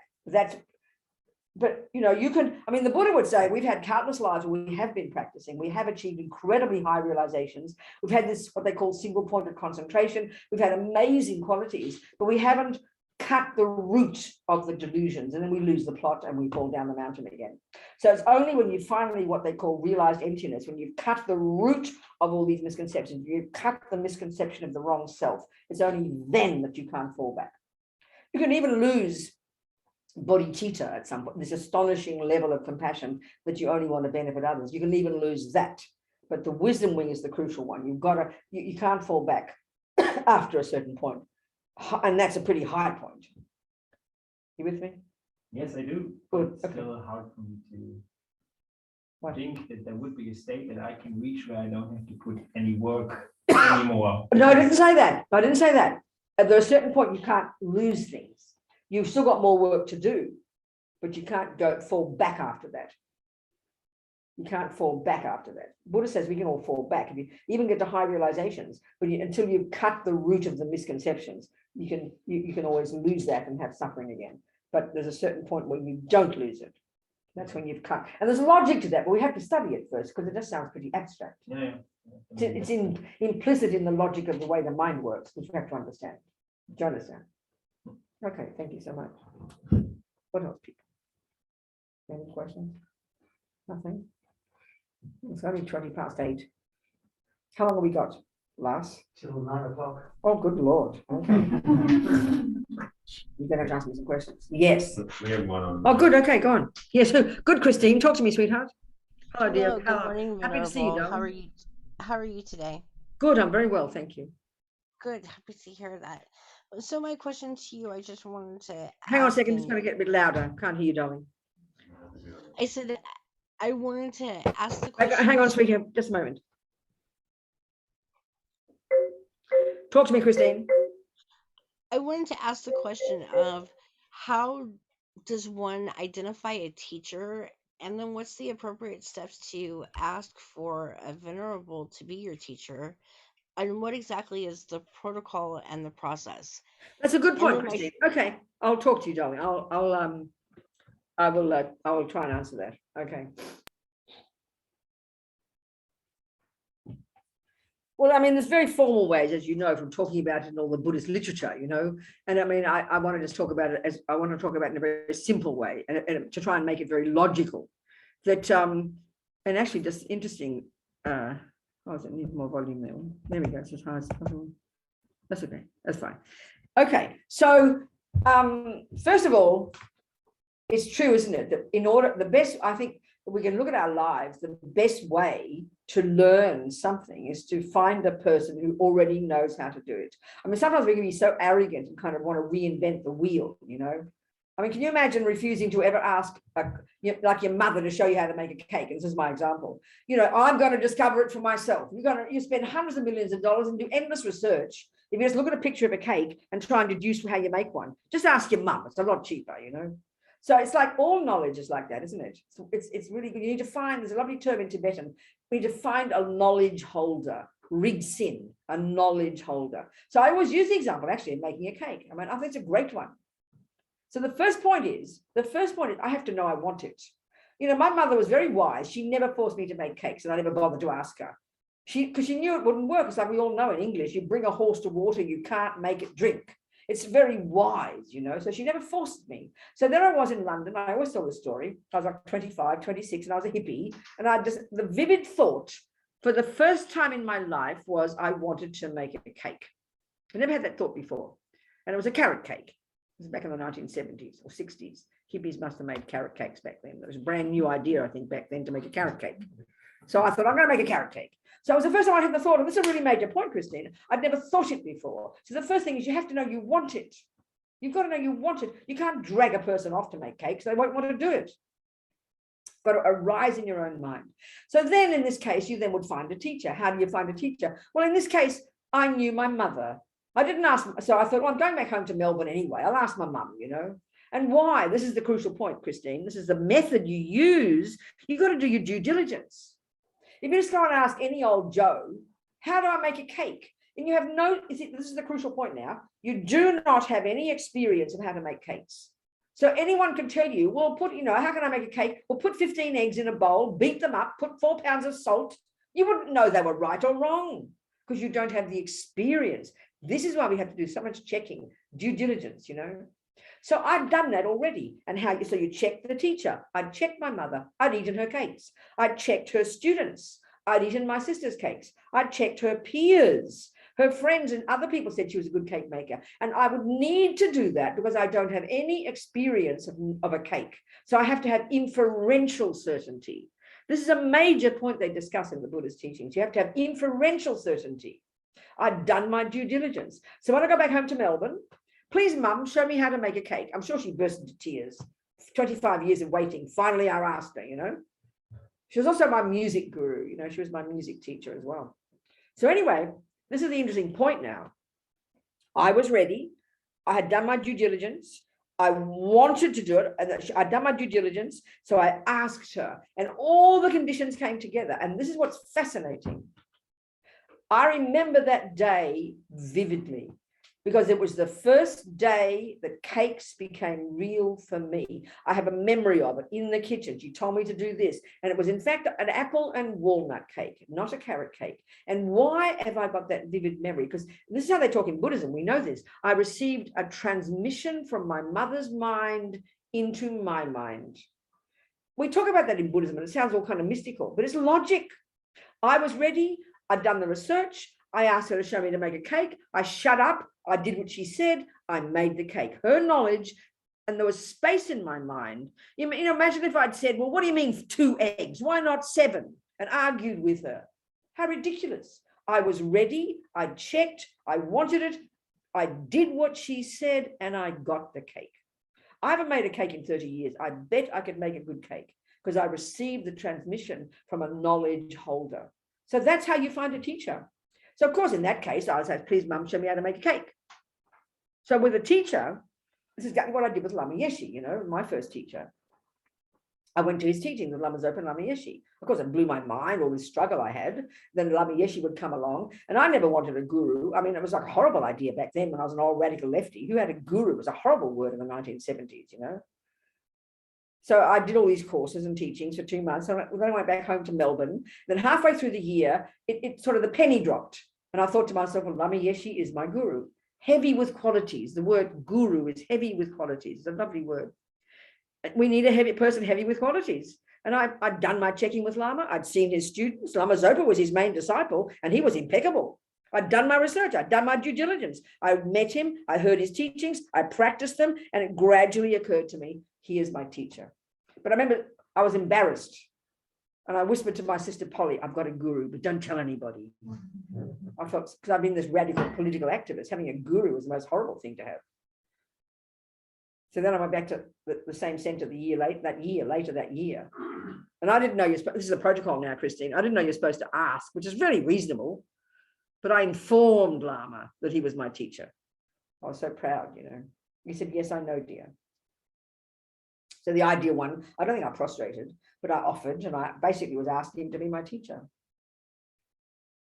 So does that sort of answer your question, Christine? You ask, basically. But you do your due diligence first, honey. You've got to be confident. Because why? And this is the point. The real work then starts. Because the job of Lama Yeshe wasn't to make, you know, I wasn't trying to get a cake out of Lama Yeshe. And this is another point I like to put it. I wanted what Lama Yeshe had. And it wasn't cakes.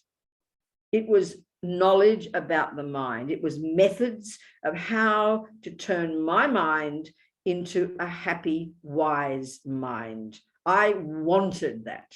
And I could see from my due diligence that he had that. So the job of the Lama is to show us our mind. And I can tell you from that first meeting, already, by the very words he said to me, already my mind, I started to have a panic attack and see my garbage mind, you know. Because what happens is, I asked Lama, basically I gave Lama Yeshe permission to show me my mind. I gave my mother permission to show me how to make a cake. I had to ask her first. In a sense, I permitted her to show me how to make a cake. I gave Lama Yeshe permission to show me my mind. I wanted that. And the hard work started there, Christine. Because it's not comfortable to see your ego. You know, he's not going to stroke my ego. He's going to show me my ego. What else? Because that's what's causing me suffering. So you've got to be ready for it. You've got to have confidence in that person. And you've got to want. And as Pabonka Rinpoche says, choose your guru very carefully, please. You're going to end up like them. Are we communicating, Christine? Absolutely. Thank you so very much, Venerable. All right, precious. I have a follow-up question to that. Go, darling. So, because of how the world is, how we are right now, where everything is on Zoom or online, Yeah, and should be like we that. are Much better. everywhere, if you're not able to go to your Venerable in person, Yes. is it appropriate to send a letter or write Of an course it is, email? darling. Of course it is, sweetheart. Of course it is. And then I just wanted to backtrack to something that you had said a few minutes ago, Yeah. talking about somewhat of a point of no return because of knowledge that you have. Yes, right, exactly. Can No, we the go point to- you can't fall back into samsara. You've got, once you've realized emptiness, once you've had your first non-conceptual insight into ultimate reality, which of course sounds abstract, but it's a very real state of mind. Once you've seen clearly that there never has been, isn't, and never could be an inherent I, once you've got the direct insight into emptiness, you can't fall back after that. You've got more work to do, but that is the point. You can't fall back. That's a major transitional point. Yeah. So then, I very much understand. Thank you, Venerable, for your time. I appreciate it. Thank you. my precious girl. Who else? Yes, Glass. Since the Buddhism in a nutshell is also referring to Lama Tsongkhapa's text, the foundation, I would like to quote Yeah. the 5th verse, and I do have a question about it. It says, seeking samsaric pleasures is the door to all suffering. Right. They are uncertain and cannot be relied upon. Which what? They are uncertain and cannot be relied upon. That's right. And I was discussing this with another Buddhist the other day, and he said, why shouldn't we be allowed to dance? What, darling? Why shouldn't we be allowed to dance and listen to music and enjoy ourselves just a little bit? But who says you can't? Yeah, but I'm asking you, who says you can't? Why are you mentioning that in the same breath? I'm just, how you said, we're not supposed, you're not suggesting that we are being miserable persons, but seeking samsaric pleasures, wouldn't that be dancing, listening to music? No, that's too cliched the way you're saying it. Just trying to get a conversation out of it. Well, I know you are. That's why I'm Yeah. answering you. Yeah. I'm trying to answer you, Lass. Yeah. So then be quiet and I'll tell you the Do I answer. need to put on some sort of glasses that say it's not permanent, it's not What, Lass? put on some. Lass, do you want me to answer you or do you want to give yourself the answer? Which one? Yeah, I want you to actually to comment on it. Well, why don't you be quiet and I will. Yes. Thank you very much. Thank you. Lass, thank you, darling. Thank you. I will answer your question. Good. This is exactly the danger because we don't comprehend what Buddha is saying. It's quite precise and quite technical. And we clearly can't distinguish between a happy feeling and attachment. We conflate them. We assume they're the same. So when we hear that the second kind of suffering is actually what we mean by happiness, as Lama Zopa says, when we hear that, which is what you're saying, your friend said, implies, oh, you mean I've got to give up my heart, I've got to give up my happiness, because we don't hear it precisely.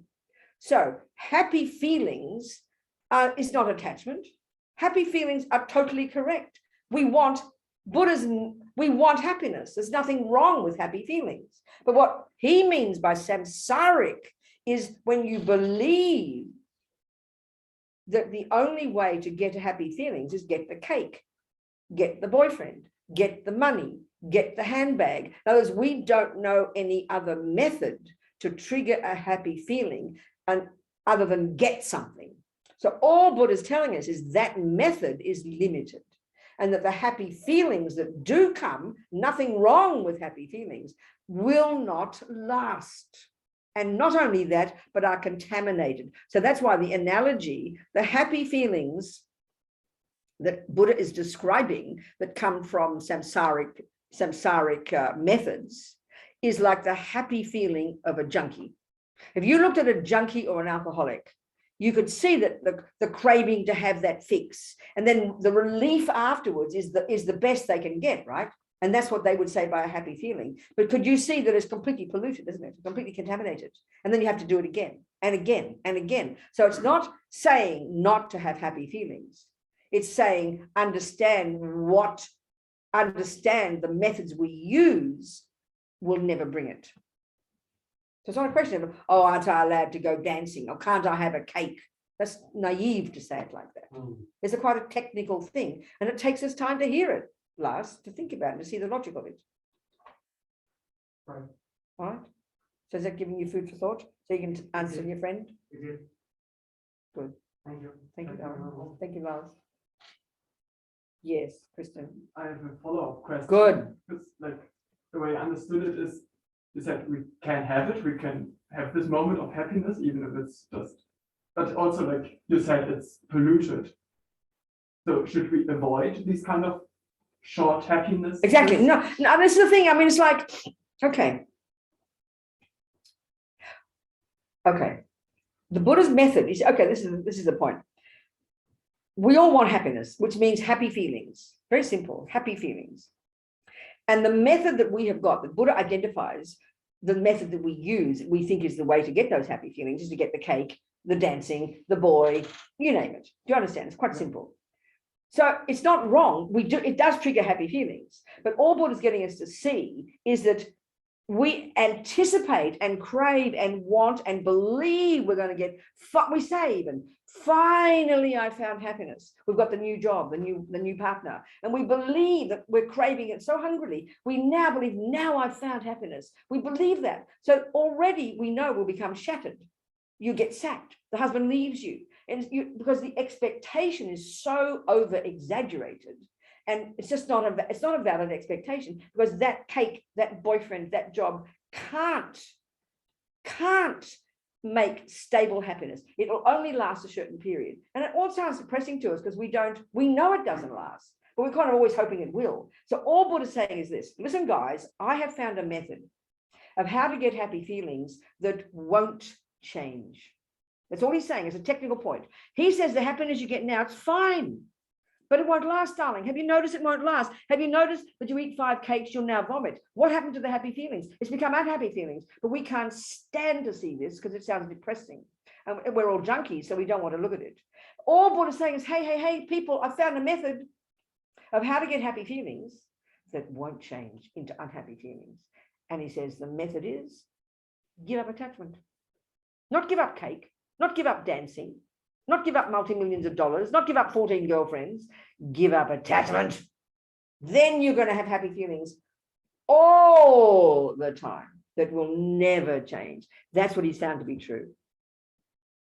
Now, please enjoy sex, drugs, and rock and roll. But don't have any fantasy expert. I mean, it's like saying that. It's not a moralistic statement. It's a technical point, you know. So 99% of us, the best way to get this is to give up sex, drugs, and rock and roll and go to the mountains and get realizations quite quickly. But most of us won't do that. So we just do it according to our capacity. And by knowing our minds well, unpacking and unraveling and understand the technology of this, and then learn to be cautious and wise. And this is the wisdom wing. Now, if we're on the compassion wing, there's lots of methods that we can use to enhance this and to make it virtuous as well. But we're just talking the wisdom wing here, the nuts and bolts, you know. You with me? Or not? Mostly, 90%. Good. Go on. A bit confused between the 2 points. Yeah. Like, you can have this impermanent happiness, but you should just not. It's not even a question. Okay, put it, not even that. I wouldn't even put it that way, Kristen. It's sort of like we have that concept that aren't I allowed to have it? Aren't I allowed to dance? It's not a question of permission. Buddha's not giving us permission or not permission. He's not a boss. It's like the doctor. Is it like the doctor says, if you don't want to get cancer, Kristen, just give up cigarettes, please. And you're saying, but aren't I allowed to have a cigarette sometimes? Well, honey, you're the boss. Of course you can have a cigarette.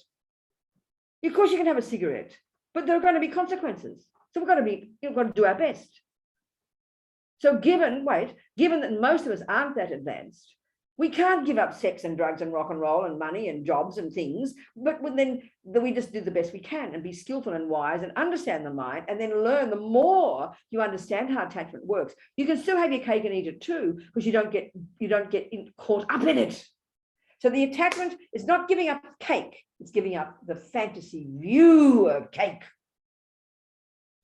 So of course you're allowed to have cake. You use it as your experience to learn about the mind. Do you see? Go on. Yes, but in the end. What, darling? In the end, to find the permanent happiness, you should realize emptiness. Give up delusions. Give up these. No, Kristen, that's chucking the baby out with the bathwater. Honey child, when you've even given up some level of attachment, you can still eat cake. but you won't be fooled by it. That's the point. Okay, if you're an alcoholic, you know you don't have a choice. You've got to give up the alcohol. Then you'll do the real job of giving up the fantasies about alcohol. Same with whatever, you got to know where you're at. Most of us won't give up cake, husbands, money, jobs, but we can see the lie of attachment and do them with more relaxed and therefore enjoy them more. That's the point. Do you see? Cake's nothing wrong with cake. Cake's not the problem. It's our lie and fantasy about what it is and the happiness it will give us, and it's fun, and it's all layers of lies about it. We're not seeing it properly. So the more you give up attachment, the more you see the cake for what it is, the more pleasure you will get, because cake meeting tongues equals pleasure. That's not the mistake. It's the attachment that is overlaid on top of it that is the mistake. Do you see? Yeah. Now you understand. Now you understand. Yes. Thank you. So it's about But we've got to be wise with ourselves. We're all, in a sense, we are all junkies right now. So we've got to be wise, you know, and just learn to be aware and be disciplined to control the body, control the speech. Don't shove 6 pieces in, because you won't end up with happiness. You end up with a full stomach. Do you understand? So be wise with it, and then learn about attachment, and then more deeply realize that the emptiness of it. And then you're really getting somewhere when you realize the ultimate nature. Go on, hang on. There's a misconception of cake. Basically, that's it, darling. That's the whole point. All these delusions are misconceptions. That's the point. And the interesting point is this, again, the more I'm attached to cake, the more frantic I am, the more fantasy I've got. It will trigger some pleasure, but I'll keep greedily eating, wanting more pleasure, and all I want to do is vomit. So I've missed it. I've lost the plot. But the more you realize how attachment is a lie, you strip it away, you don't believe in it, you're going to enjoy the cake more because you're not a junkie. So you get more pleasure when you give up attachment. Because your tongue doesn't fall out of your mouth when you've given up attachment. It's not a physical thing, it's a mental thing. You're giving up the fantasy about cake. Then you have a joyful life. Oh my goodness. Do you see? Do you see? Yes, Kristen. A very practical question, isn't it? All this is practical. It's a very easier question. Go on. Is it easier to give up this attachment by giving up the cake altogether? Yes, a lot Because easier. every time you eat Of course it is, darling. darling. Of course, that's why I said the best method to do this is give up everything and go to the mountains. Okay. You'll whiz to nirvana. Of course, but 99% of us won't do that. So we be wise in our own lives and deal with what we can and use and be the boss of our lives, you know, and control ourselves. And that's why the first level of practice is control your body and speech, control your discipline your body and speech. Then you go look at the mind. The first junior school is control the body and speech. High school is then to look at the mind and start to meditate and go and unpack and unravel. And then compassion wing is the university level. So you keep growing at these different stages. Do you understand? Do you understand? Good. Very clear. Thank you so much. Yes. But doesn't it not also depend on the motivation you have when you eat the cake? So let's say I can't. This is the point here. This is the Mahayana path. I haven't even gone anywhere near that. That's all the business about changing your motivation. That's a whole other kettle of fish, and that's the Mahayana path. We're not discussing that. We're discussing the bare bones of the wisdom wing here. Do you see? Of course it does. Of course it is. But that's absolutely the compassion wing, and I purposely haven't gone there. but then it would mean we could have a cake, for example, if we eat it for, let's say my mom is making a great cake and she's so happy about it and I want to share it. I know, but did you hear my point? Yeah. Did you hear my point? What I said, why I haven't discussed that purposely. I'm dealing specifically with looking at controlling attachment. That's this level of practice. The level of practice of adding the compassion wing component, which is doing it with motivation of compassion, that's a whole nother dynamic. Of course, it's the point. Of course, that's another whole level of practice. We've got to understand this level first. You with me? There's no question what you're saying is right, but it's just not the topic here. To understand, this is the Four Noble Truths. Yep. No, good, darling. Good. Yes. Yeah, Antonio, I just have a question. I want to go back to the example you gave earlier about when someone hurts you, and I follow completely. That's somebody what? When someone hurts you, Yes. physically or Yeah, emotionally. it happens to all of us all the time. And I follow the logic about, it comes from inside yourself on how you deal with that, etc. Yes. I'm struggling a little bit, and also everything you said about the natural laws, etc. That all makes sense to me.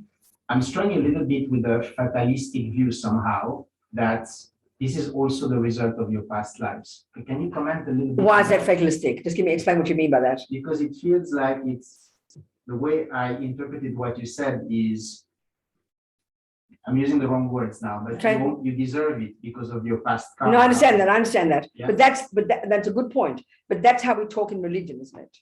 Do you agree that if you eat too much sugar and you've got a tendency to get diabetes, you'll get diabetes? So do you agree that the diabetes is the result of the actions you did before? Do you accept that? No, conceptually. No, then okay then. So you don't say it's punishment. You don't say you deserve it. You don't say it's not fatalistic. It's just a simple fact of karma. But we hear it as punishment and reward and fatalistic and not fair and blame and all that kind of business. It's just if you have weeds growing in your garden, you know the cause is the seeds that you allowed to grow there and didn't pull out. Is how you read the situation inside yourself that matters at the end. What do you mean by that?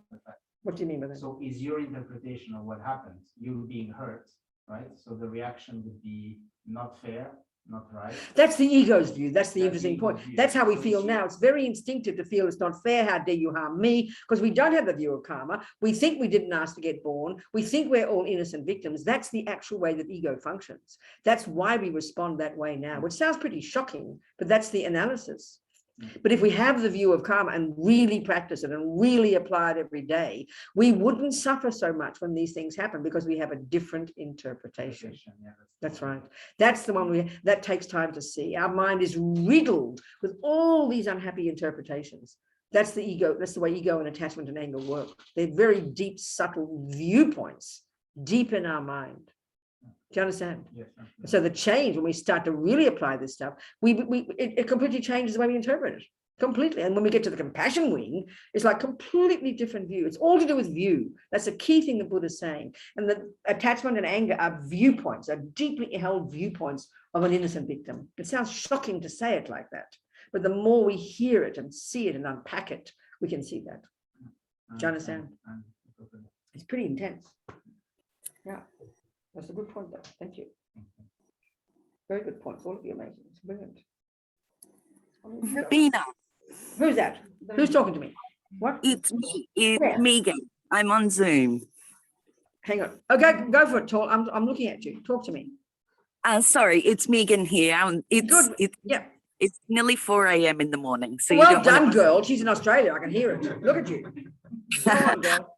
Bali. I'm in Bali, actually. Oh, are you? Oh, Megan, of course you are. Yeah, look at you, Megan, in Bali, for God's sake. Yes. Happy to hear you, sweetheart. And thank you. And thank you for all the knowledge you're sharing with us. Good.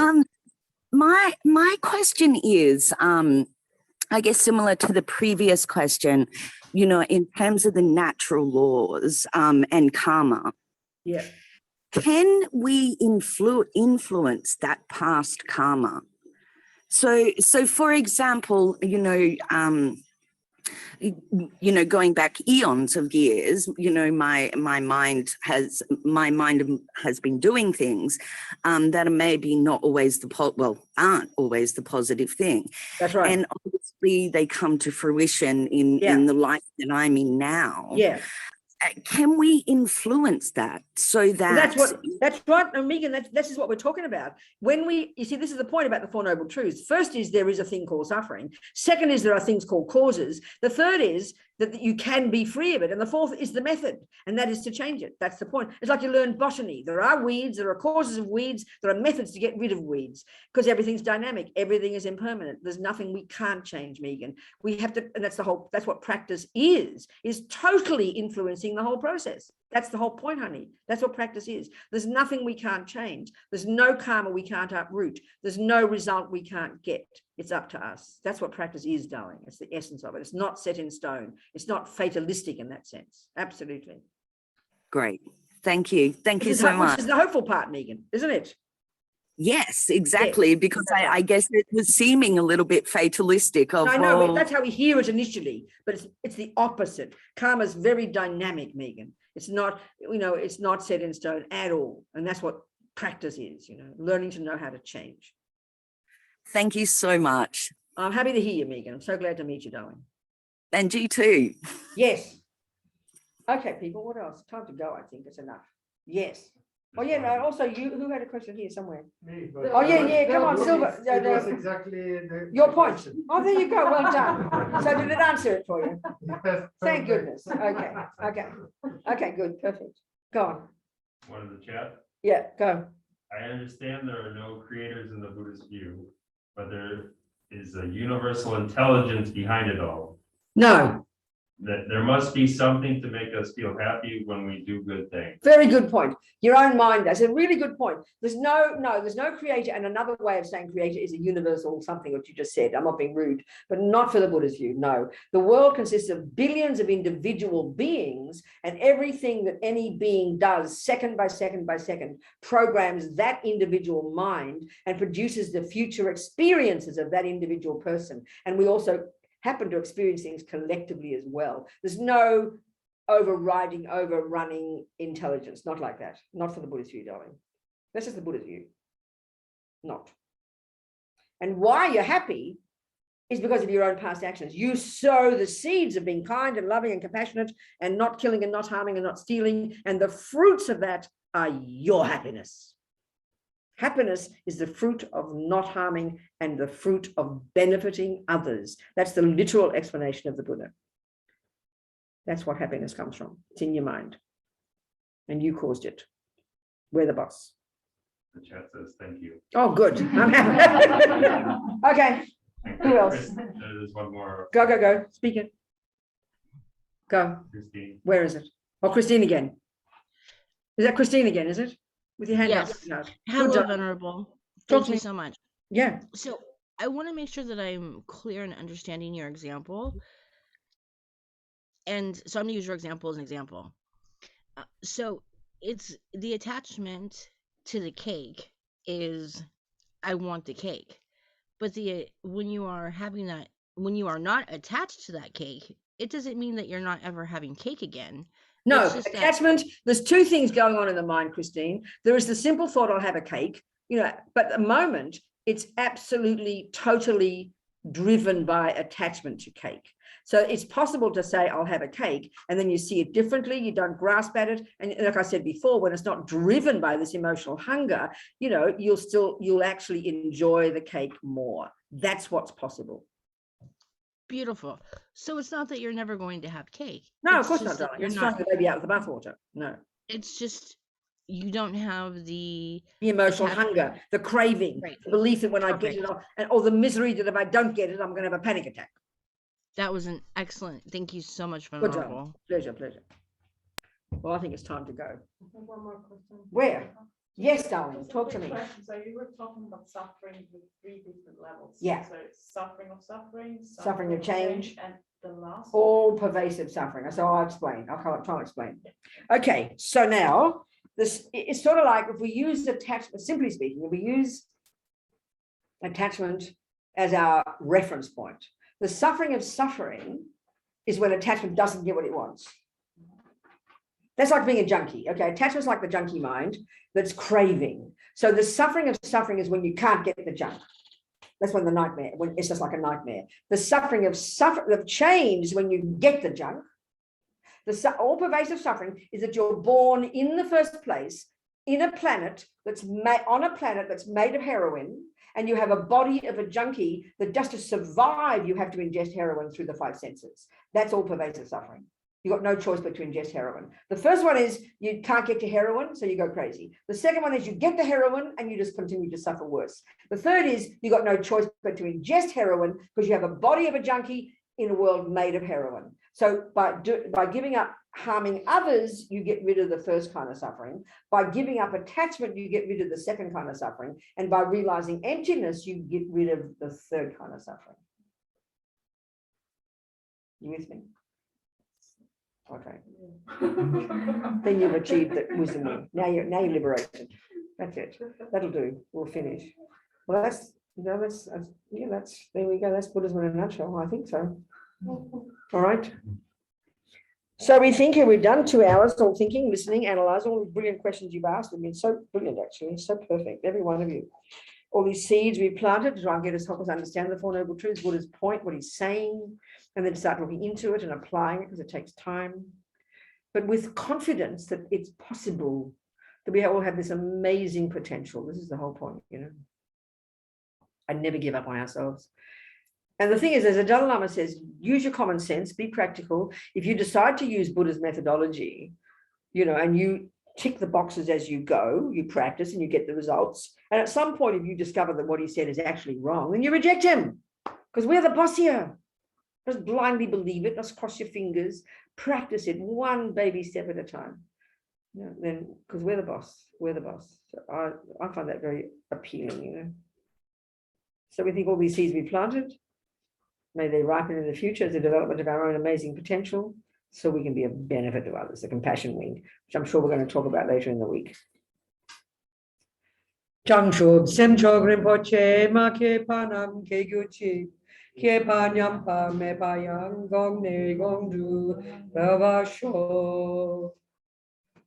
Okay, thank you, people. Everybody, thank you, all of you, brilliant questions. Really, so good. Okay. You're going to take me out on a date? Thank you, Venerable Robina. He's my date for the weekend. He's going to get ahead of you, Tom. Thank you. He's come from Thank you, Venerable Robina. Thank you, darlings. Thank See you soon. Venerable Bye. Robina. Thank you, sweetie.